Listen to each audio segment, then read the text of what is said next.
Hi guys, and welcome to another beer review. Today we've got another beer from Brewers and Union, or if I can't remember if they're just known now as And Union or Brewers and Union.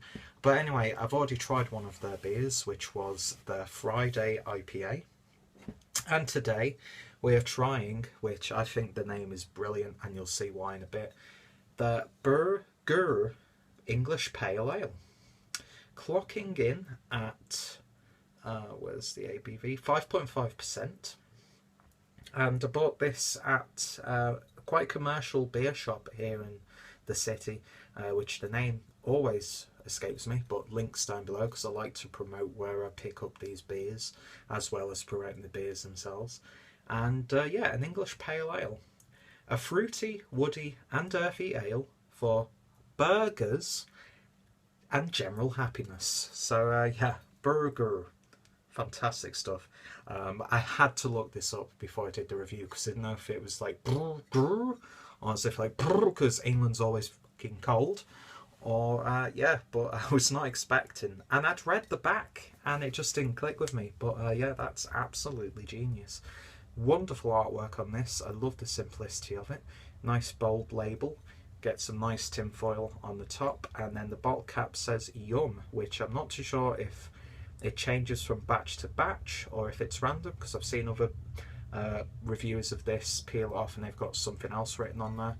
But I just like the fun of this, and you know what, it's German craft beer in a 500ml bottle and you're not paying that much extra for it. In fact, this was in the shop a lot cheaper than some of the 330ml beers, so tight arse likes that quite a lot. So let's get this beer opened and poured. Nice amount of smoke at the top there, but of course you didn't see it because I opened it off camera. And yeah, let's pour it into the glass. I'm not going to pour too much because I'm saving this for a chat, and it's just easier for me to get my nose in and get it smelt. So, beer in a glass, and yeah, definitely nicely carbonated. Not too harsh, but not too lackluster. It's sort of got like a darker Hellas sort of appearance there, even with the head, which when I generate some, I've generated one finger's worth of maybe slightly off-white head. Not completely brilliant white, but not exactly eggshell. And yeah, beer in the glass is... there's some haze in there. Not sure if there's sediment. I think these beers are unpasteurised and unfiltered, so probably as I get towards the bottom of the glass, it's probably going to change in appearance quite a bit, or I hope so anyway. But yeah, it looks nice already. Let's give it a sniff. Not really that hoppy, but I wasn't expecting that with an English style pale ale. You do get that hoppiness there, but it's sort of like that dank, slightly earthy, savoury sort of aroma. It doesn't actually smell too far removed from what you would expect to find in like a Hellas or like a Fest beer, that sort of thing. But yeah, definitely earthy. It's got this sort of like warming autumnal feel to it. Not the most fragrant or aromatic beer that I've ever smelt, but what's there is quite nice. Nice malty, slightly wheaty, that sort of thing. But then you get this sort of like citrusy edge to it, which I'm guessing comes from those hops. And maybe a slight honey sweetness in there. So yeah, it does. It smells like a slightly hopped Hellas beer to me right now. Which, you know what, I enjoy Hellas beers. Let's see if it tastes good. That was an awkward transition. Cheers.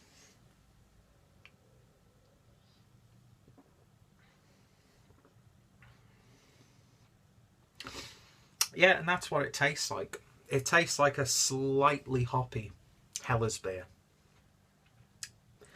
But it also has that sort of flavour you get from, like, let's say, a Jennings, well, Jennings is Marston's, but like a Marston's or like a Fuller's sort of pale ale, where you do get that hop character, but it is all about those malts. It's got that like very traditional tasting beer.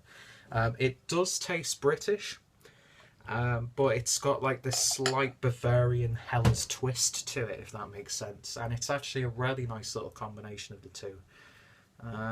yeah, I'm sure there's some little floaties in there. It seems to have misted up a little bit, but not too much. Aroma hasn't really changed.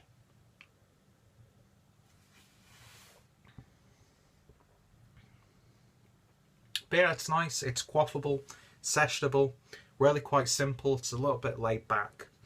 Perfect beer if you wanted something a little bit different from a Helles beer, even though for my taste personally, I probably would opt for like a good Augustina or Paulaner Helles, just because they're the sort of beers that I go to when I don't want to think about the beer, when I don't want to analyse the beer and break it down. But this, it's not too bad. A fruity, woody and earthy ale for burgers and general happiness. Slight fruitiness. I suppose you could argue there's a woodiness there. And earthy, yeah, definitely earthy. And it is woody as well. So it's doing what it says on the bottle. It's not as fruity as I might have liked it to be. But I'm not sure if that's really too much of a criticism. It's a perfectly drinkable, high quality beer. And I was just maybe expecting a little bit more of a punch. But then again, if it's modelled off an English style pale ale, it's one of those ones where you sat in the pub on the weekend or on a weeknight and you just want to sit down, maybe you've got a pub lunch, that sort of thing, you want to sit down with your friends, family, and just sink a couple of beers down while you're in good company.